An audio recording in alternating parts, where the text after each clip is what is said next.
Hello, my name is Ethan Hewlin. Like you, I live a world that never stops moving. Also, like you, I have stories. These are my stories. The true stories of a tryhard.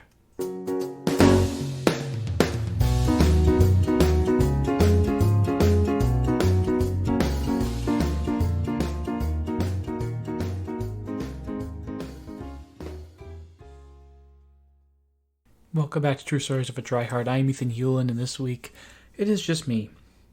But that's okay, because this week we're exploring something that's very personal to each one of us, our childhoods. Now, your childhood affects you as a person in many ways.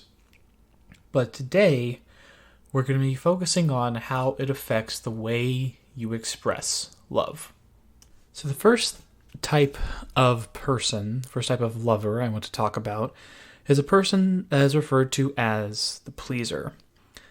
Pleasers, more often than not, grew up in a household with a very protective or overbearing parent. And as a result, they just want everybody to be happy, regardless of what they need to do to get there. Pleasers as a whole do everything within their power to be on their best behavior, as it were. So that way, there is less likely to be an altercation or any sort of unsavory outcome. People who were pleasers as children never received a lot of affection, but they gave a lot of it. They just gave and gave and gave until their well had run dry, but it was never reciprocated. Now, being a pleaser is not an easy life to lead, because the most pure desire in your life is that everyone should be happy, and at any cost, they should be there. There are elements of all of these that pertain to me, but in this particular instance, what resonated with me about the pleaser is that I had a rough childhood. Now, it was not as rough as some people out there, but your parents getting divorced isn't exactly a picnic. And during that time of stress and upheaval and uncertainty, I kind of fell into this role. I was my mom's second in command for a while until she started seeing other guys again. And I just wanted my mom to be happy, regardless of how much time, money, or energy it took for me to get her there. I was also criticized pretty heavily as a child by both of my parents because they are both critical people of themselves and of others. More so back when I was younger, not as much now, but especially during that time, it really came through because people were kind of at their worst at that time. It is partially because of this that I don't really enjoy conflict. I don't think anybody does, but I usually go out of my way to avoid it. And I deal with conflict by not talking about it, which is something that in the long run I know is not beneficial, but in the short term, it makes me feel better because it's something that I don't have to deal with because I don't want to experience any feeling even remotely similar to that of when my parents were going through that time. This also manifested in other ways. In addition to avoiding conversations, I would tell small lies or just give in too easily whenever even anything as small as where do I want to go to eat. It I would just give in to whoever said something first. So I wouldn't have to cause any trouble. So that's the pleasers. The next type of lover is the victim. People who are victims grow up in a household that's very unstable, very chaotic. While my household was not as much chaotic as would result in this sort of thing, there was one person in my life who kind of fell into this role. And I'll get to that in a little bit. But before that, let's go over some other traits of the victim. Children who grow up in these sorts of households tend to try to make themselves as low profile as they possibly can, because that is the only way in their minds to avoid the wrath of their angry parents, whether that's driven by substance abuse or mental health issues or outside conflicts.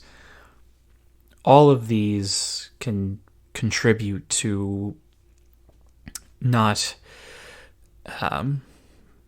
wanting to be seen or even perceived by anybody. Victim children also tend to have very active imaginations because the reality that they live in is somewhere they don't want to be. So they create elaborate fantasy worlds in their head for them to escape to, where things can be at least somewhat better, even if it's for a small amount of time. Victim people have low self-esteem and generally tend to have struggles with anxiety and depression. The person who I'm thinking of is my dad. My dad grew up in a household that was always somewhat near the brink of anger at any given time. His parents divorced when he was 9, just like me, and he lived with his dad from the time he was 9 until he went to college. His dad was not a great guy. There was abuse, there was neglect, there was a lot of things going on in that house that I'm very glad did not trickle down in those sorts of quantities to him. But my dad learned at a young age that in order to get by, he had to make himself as inconspicuous as he possibly could. Now, this did resonate with me somewhat as well, because I grew up with a sister on the autism spectrum, as I've mentioned before. She's 16, and she has had her fair share of trouble both in and outside of the house. She is one of these people, because most often, regardless of which parent it was from, she was sometimes the cause of their anger, because she didn't know how to deal with the stuff that was going on inside her head and how to deal with the reality that she was just too different from everybody else. So she tended to kind of slink away and not talk to anybody or interact with people, or she would just be by herself, making her own little fantasy worlds with her dolls and her imagination. And as a result, she kind of felt like she was worthless, which has translated to other relationships for her as well, especially friendships. She has struggled to make friends because she doesn't believe she's worthy of them at times. My sister lives her life walking on eggshells, just waiting for the next time they're going to blow up, whoever it is. And she often attracts people who have those same angry characteristics and controlling characteristics as well. Hey tryhards, Ethan here. I want to talk to you guys about Patreon.